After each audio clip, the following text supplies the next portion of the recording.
todos, ¿cómo están? Aquí estamos. Bienvenido.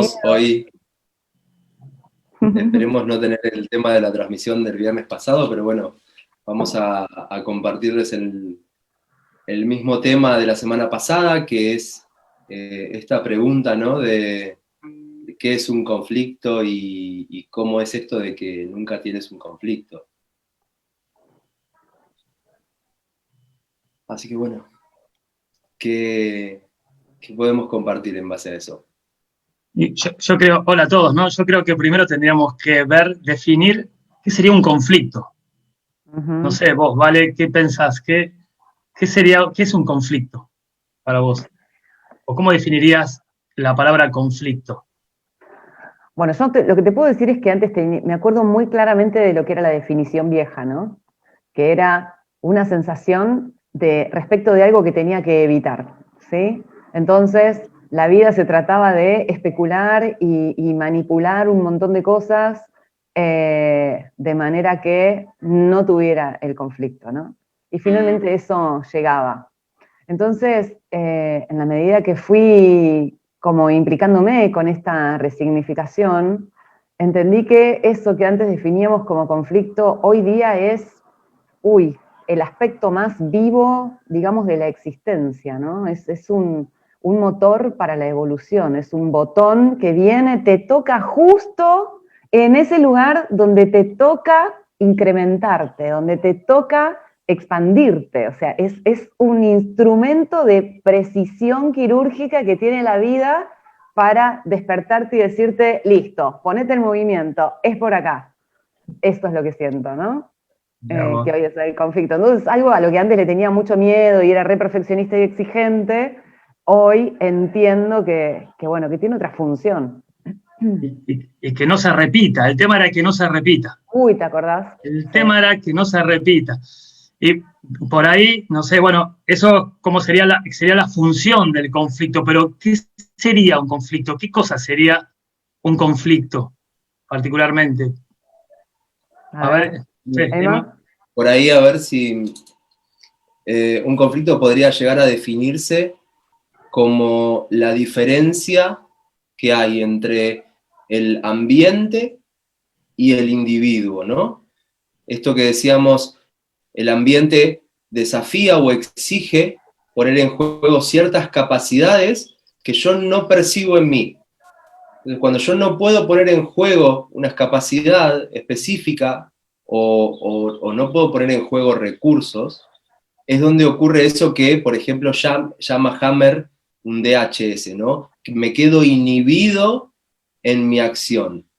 No tengo con qué, no tengo que poner en juego frente a esa situación o a esa dinámica que está ocurriendo en mi entorno.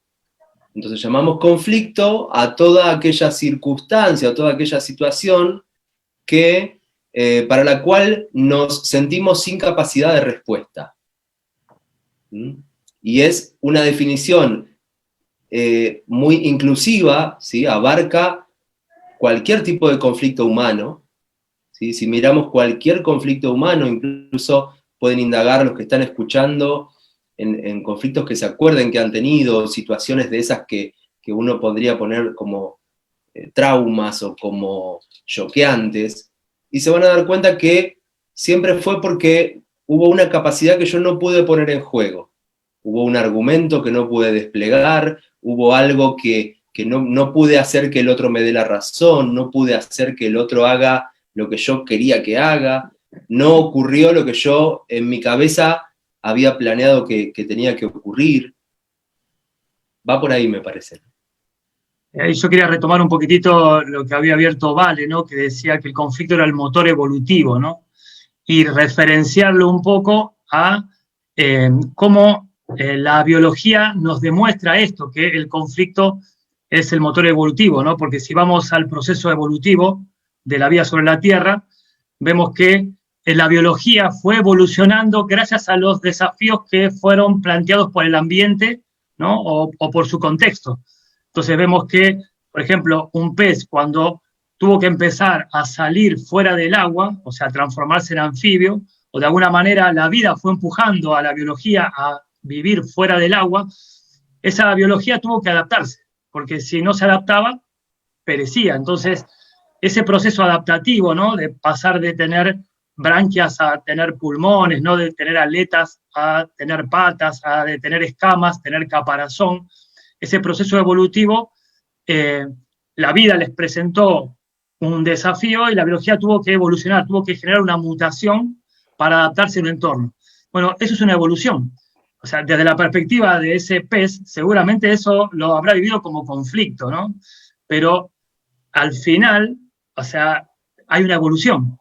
Entonces, ahí es donde podemos entender por lógica de que el conflicto va a traer una evolución. Entonces, ahí vemos que tiene una función. Sí, así como yo hablaba de lo que era para mí antes un conflicto, ¿no? En esa visión como perfeccionista que tenía de la vida, también hoy puedo ver cómo esta resignificación que estamos haciendo, como especie incluso, ¿no? Porque es una etapa que nos va a permitir a todos los humanos resignificar la finalidad del conflicto. También creo que se ha resignificado muchísimo, o me ha impactado a mí en ese sentido, el sentido mismo de la existencia, ¿no? Fíjate que antes evitábamos o queríamos resistirnos a que un conflicto se repita. Y hoy, de alguna manera, en la medida que uno asume el conflicto como un desafío y como una invitación a evolucionar y a desarrollar capacidades, que era esto que explicaba Emma tan minuciosamente, también es una inspiración, ¿no? Porque estás preguntándote, ¿y si esto vuelve a repetirse, no? Es como necesitas o quisieras, a ver, sería algo así como, ¿dónde va a estar el próximo conflicto para descubrirme en dónde estoy en relación a eso? ¿No? Porque vas a estar invitando a la vida, pero bueno, ahora necesito chequear si finalmente me he generado los recursos para esto, ¿no? Y ahí es donde se inicia la otra invitación, que es la del autodesafío, ¿no? Como ir a buscar desde el reconocimiento de la propia limitación, ir a buscar por uno mismo, ¿no? ¿Dónde está el desafío que te va a colaborar para desarrollar esa capacidad? Como que es muy zarpado para mí que eso esté sucediendo, ¿no? Lo observo en mí y digo, bueno, qué interesante. Interesante, es un enriquecimiento para la mirada hacia la vida inmensa, ¿no? Además, esto que decían recién o que habríamos respecto de la repetición, ¿no? Es como si vos jugaras, no sé, un partido de fútbol y después nunca más tenés chance de desplegar la corrección de ese ensayo-error, ¿no? Esto, acá, cuando hablamos de desafío, de conflictos, de capacidades, surge también esto del ensayo y error, ¿no? Sabemos todos, porque lo sabemos, ¿sí? Por experiencia y demás, que aprendemos a través del ensayo y error, ¿sí? Todos nosotros aprendimos a caminar, por ejemplo. ¿Y cómo aprendimos a caminar? Y bueno, dando un pasito, cayéndonos, tambaleándonos, con mamá que nos agarraba de la mano. Después, cuando creías que ya sabías caminar, te caías de nuevo. Y es caer y corregir y volverse a levantar. Entonces, ¿cómo aprende uno? Y aprende repitiendo. Aprende una y otra vez, ¿sí? Piensen por ahí los que están escuchando cómo aprendieron las cosas que hoy saben. Y bueno, y se van a dar cuenta que la repetición tiene un lugar importantísimo en ese proceso de aprendizaje. Entonces, la pregunta es, ¿por qué queremos que no se nos repitan después ciertas situaciones o ciertos conflictos, ¿no?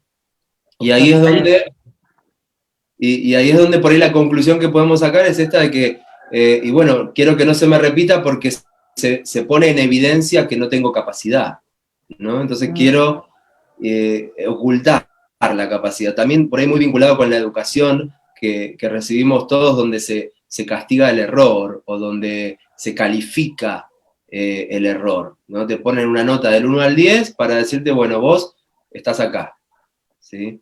Y eso nos ha llevado a que nuestros límites sean vistos con carga, sean vistos calificativamente. Que no podamos tener un trato de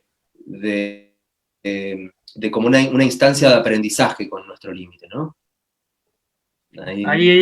Hay unas preguntas, ¿no? Que nos llegan a nosotros, nos llegan con un retraso, ¿no? Pero hay una pregunta que es muy interesante. Dice, ¿cómo identifico que tengo un conflicto?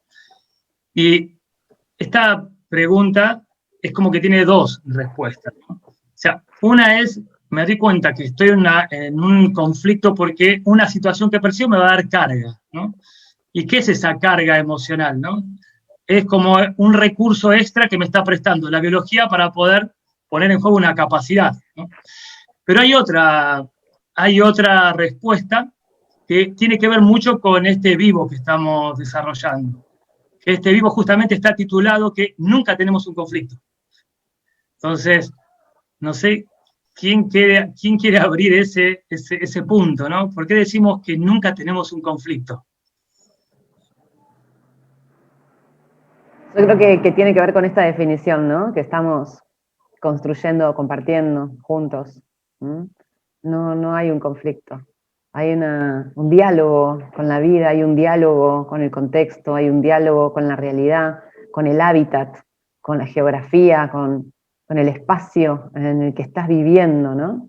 Y ese diálogo es un diálogo que, bueno, que transita o que cursa a través de nuestra biología y de nuestro psiquismo, ¿no? A través de nuestra biología y de nuestra identidad. Lo que estamos expresando de alguna forma es que todo eso que fue leído como conflicto en el pasado no solo ha dejado como fruto inmensas capacidades evolutivas,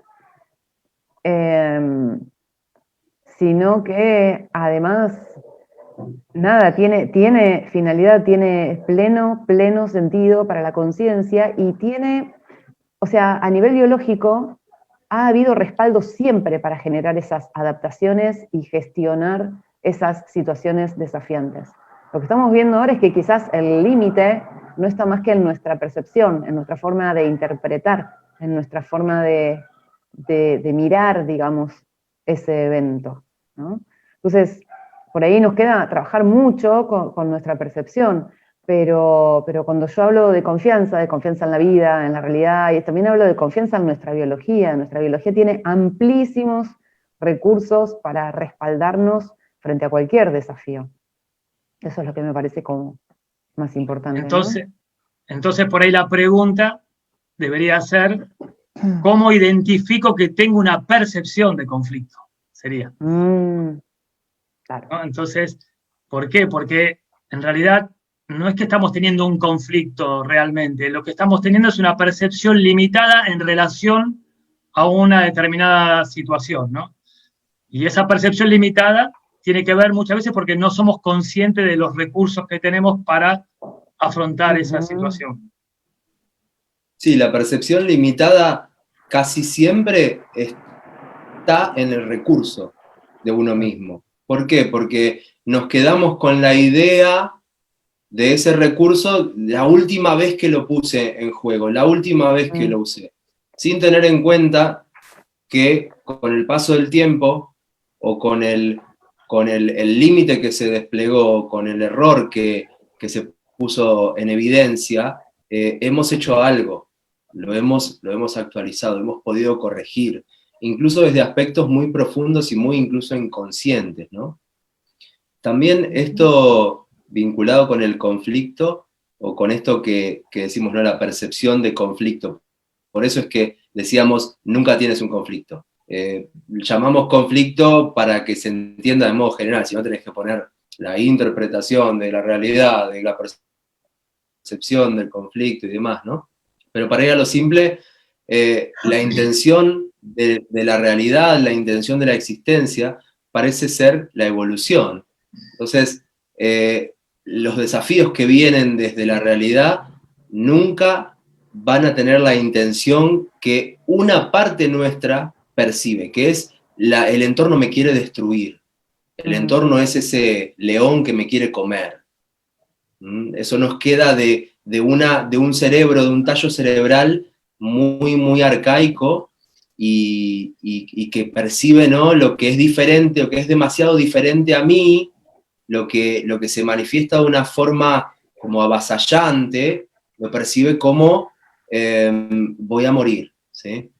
Y en realidad lo que está ocurriendo es ese entorno me está desafiando para que yo de alguna manera muera, pero muera en una instancia no literal, sino que mueran un diseño o una manera de vincularme con el entorno y para que nazca otra, ¿no?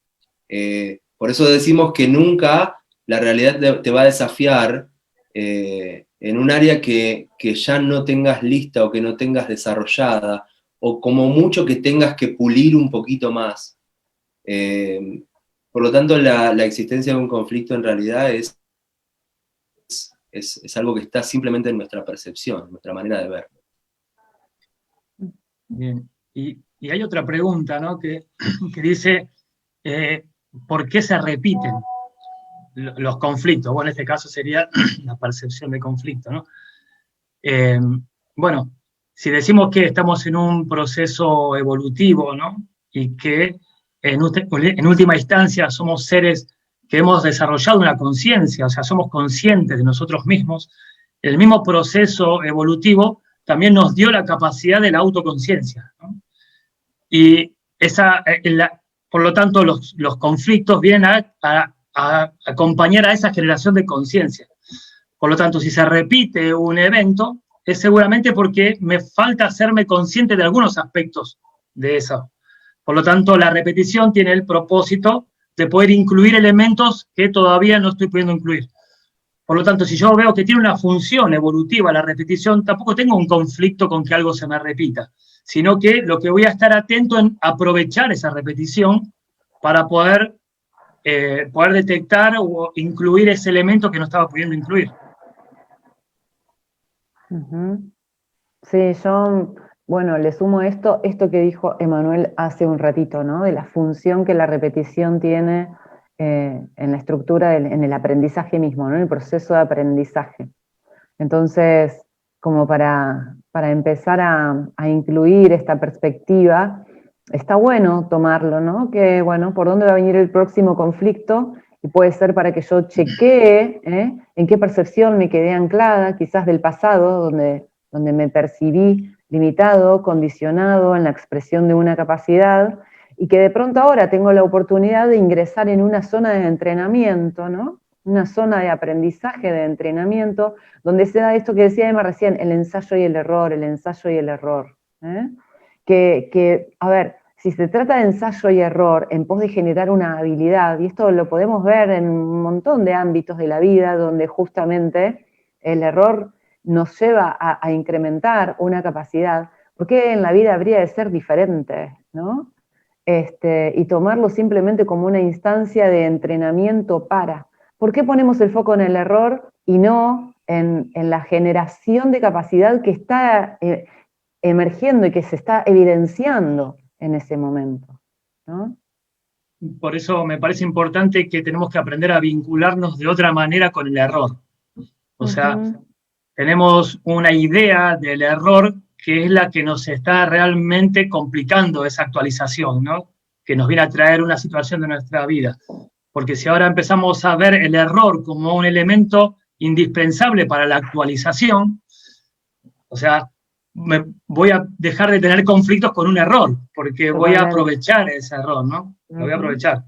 Pero por eso tengo que cambiar mi relación que hasta ahora tenía con la palabra error, ¿no? Con los errores.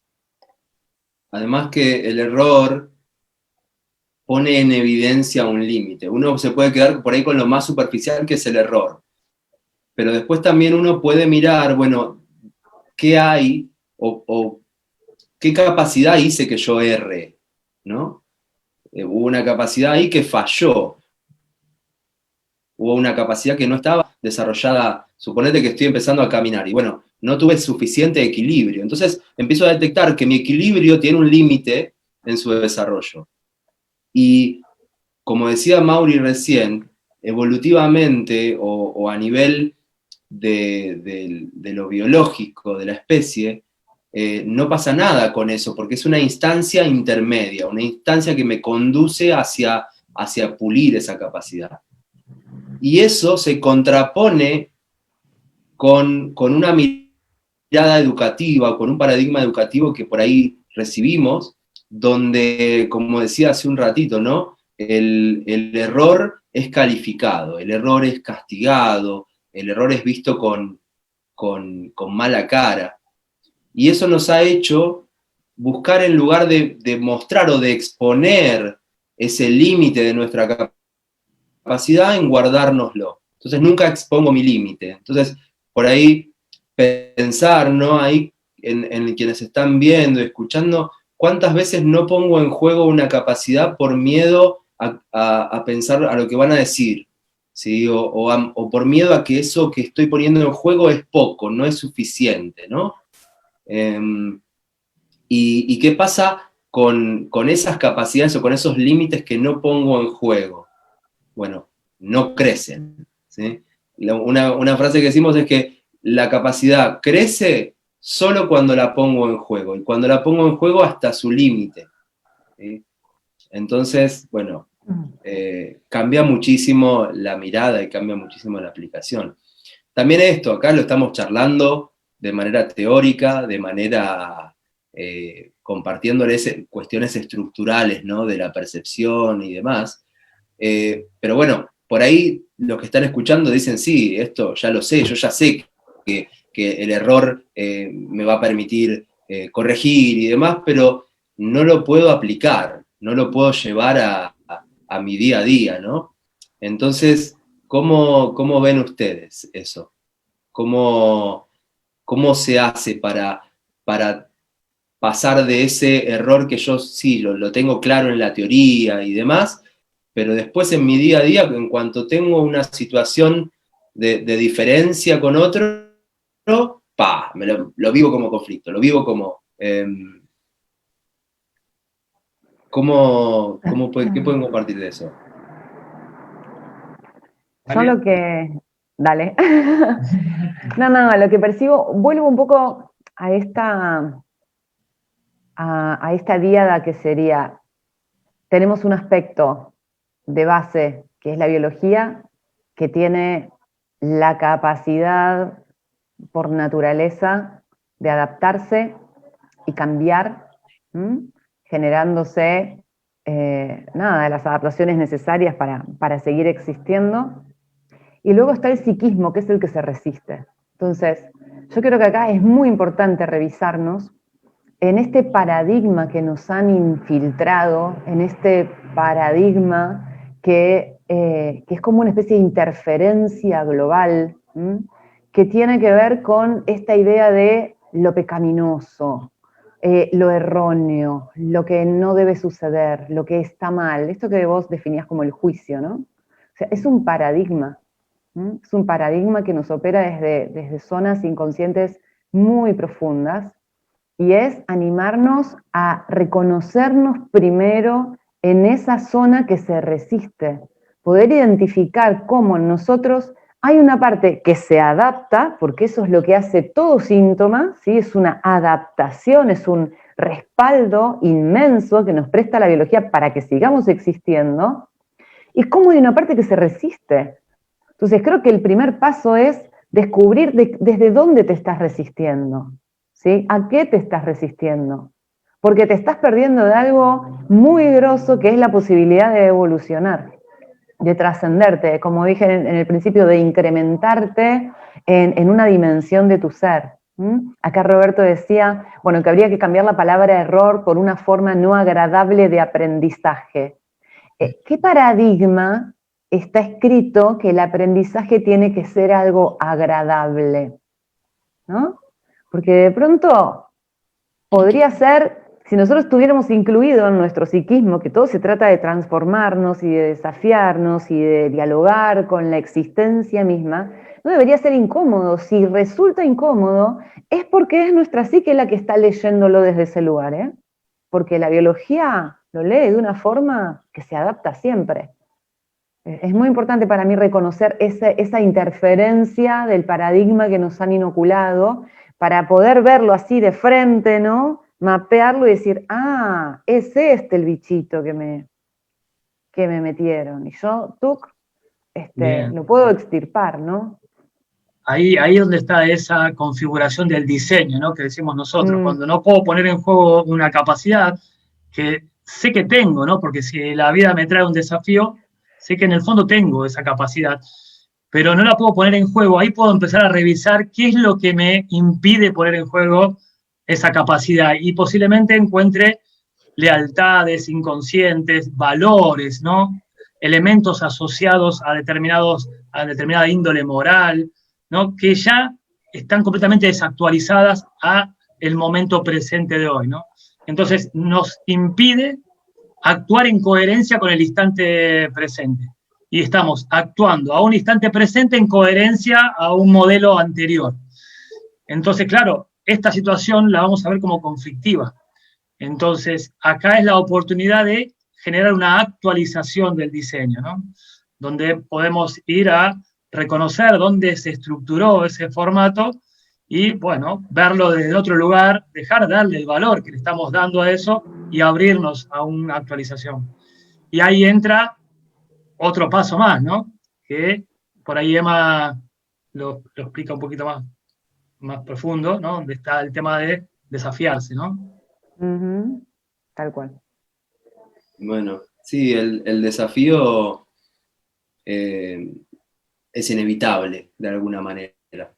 Uno puede desafiar a la realidad o quedarse en su zona de confort esperando a que la realidad lo desafíe, ¿no? Pero fíjate que el foco no está tanto en el desafío, sino en el recurso. Siempre es la claridad que uno tenga en el recurso. Esta frase por ahí medio del ámbito espiritual o filosófico de conócete a ti mismo, ¿no? Conócete a ti mismo es conocer dónde estás y dónde no estás respecto de una capacidad, respecto de tus recursos. ¿Con qué contás para aventurarte a ciertos desafíos? Y lo que ocurre en la mayoría de los casos es que uno cuando se aventura al desafío descubre que había recursos y que había capacidades que no sabía que las tenía. Esto ocurre ¿por qué? Porque tenemos nuestra psique opera como con cierto retraso, como si atrasara la psique, ¿no? Entonces yo tengo acá el desafío y mi psique todavía me viene con la capacidad que tuve aquella otra vez, ¿sí? Y cuando pongo en juego en el presente la capacidad, me doy cuenta que, mirá, creció, aumentó, se pulió. Entonces, bueno, desafíate y la realidad no tendrá que desafiarte, ¿no? Uh-huh. Es un poco esa regla o esa manera de ver. Por ahí lo vemos muy claro en la biología, ¿no? Uh-huh. Cuando uno, por ejemplo, va al gimnasio y hace pesas, o sea, lo vemos muy claro en la biología, pero no lo asociamos con que nuestra psique funciona de la misma manera, ¿no? Cuando vos te desafías, ¿no? Y levantás un peso y llegás al límite de ese peso, ¿no? Al otro día te va a doler la musculatura, pero se está produciendo un incremento de masa muscular, que el próximo día o la próxima semana, cuando vayas al gimnasio, vas a poder levantar más peso. O sea, se ve muy claro en cómo funciona la biología, pero no lo podemos llevar eso a nuestro aspecto psíquico, ¿no? Y hay algo más ahí, Mauri, y es la química que genera el entrar en esa zona de entrenamiento asumiendo de qué se trata. Porque estamos como imbuidos en una química emocional que tiene que ver con el miedo, el paradigma de que si no pude en el pasado, entonces es mejor que ese desafío no vuelva en el futuro. Y lo que no se ve en la práctica, digamos, es que en la práctica, cuando vos empezaste a levantar el peso, te empezás a entusiasmar y decís, bueno, ¿cuándo vuelvo al gimnasio para otra vez volver a levantar ese peso? Y cuando empezás a entrenarte, hay esa química empieza como a transformarse y te empieza a pedir más. Te empieza a pedir más de ese desafío, porque empezás a captarle la lógica, le cachás la onda a eso, ¿no? Entonces es muy importante revisarnos en esa estructura que nos hace sentir que estamos condicionados. Porque además sucede esto, ¿no? Estamos diciendo que el desafío no aparece hasta que los recursos están, ¿no? Entonces damos por sentado que los recursos siempre están. El tema es, no solo contás con recursos, porque el recurso ya está así dado por sí mismo, sino que corre por tu cuenta a apropiarte de los recursos. Eso es lo que estamos diciendo. Una cosa es tener los recursos y otra cosa es que te los apropies. Cuando vos te los apropiás, te dan ganas de jugártelos, te dan ganas de salir a la vida para ver qué sucede con eso. Y lo que sucede es una transformación inevitable. Entonces, bueno, hay que animarse. Bien. Hoy en día también desde Camino al Cero hemos logrado un nivel de detalle incluso de las distintas etapas en las que se ponen en juego recursos, capacidades, necesidades, desafíos. Hemos identificado 4 etapas en las cuales se ponen en juego determinadas instancias en la generación de esa capacidad, en esa apropiación de los recursos, ¿no? Y estamos brindando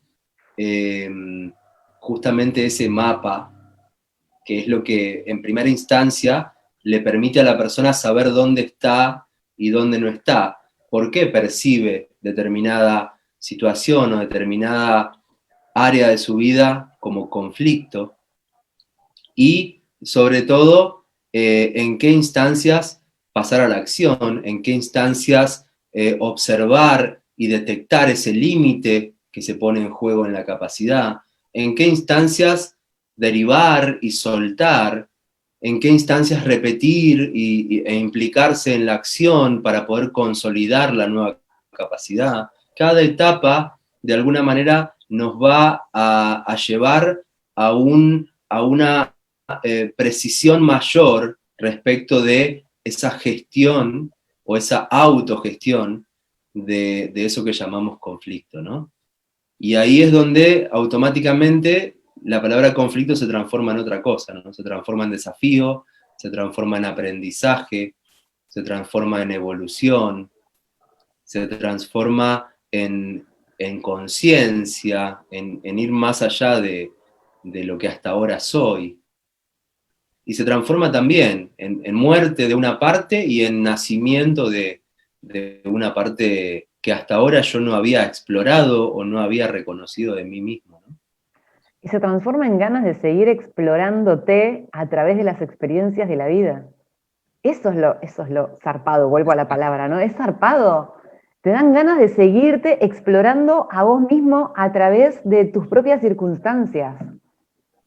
Exacto, porque es un descubrir permanente, ¿no? Ajá. De alguna manera lo que nos atrae hacia desarrollar capacidades y demás es ir como dándole vueltas a la página de un libro, ir recorriendo, ir descubriendo qué más hay, de qué más se trata, ¿no?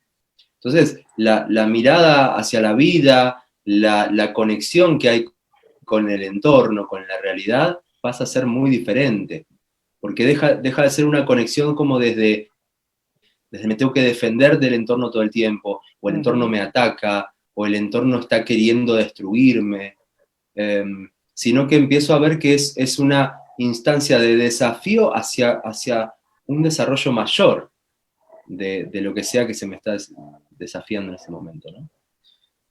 Así que bueno, nada. Bueno, ya Oye, llevamos. para mí es súper, súper profundo. Para mí que ya estamos en horario, ¿no? Bueno, Bien, bien, bueno, nada, les invitamos a los que estén interesados, ¿no? en continuar profundizando en este desarrollo, ¿no? Estamos por lanzar la próxima biotransformación lógica, ¿no? El 13 de octubre, así que abajo vamos a dejar en los comentarios ahí cómo contactarlos. Así que bueno, yo Bueno, creo nos que vemos ya el viernes estamos. que viene igual, ¿no es Nos cierto? vemos el viernes que viene. El viernes que viene, que no sé si será por Facebook o Instagram, estén atentos a las redes, nos tienen que seguir, así se enteran de las novedades, ¿sí? Bueno, Bien. saludos. Hasta luego. Nos vemos. buena semana, nos vemos, chau, chau.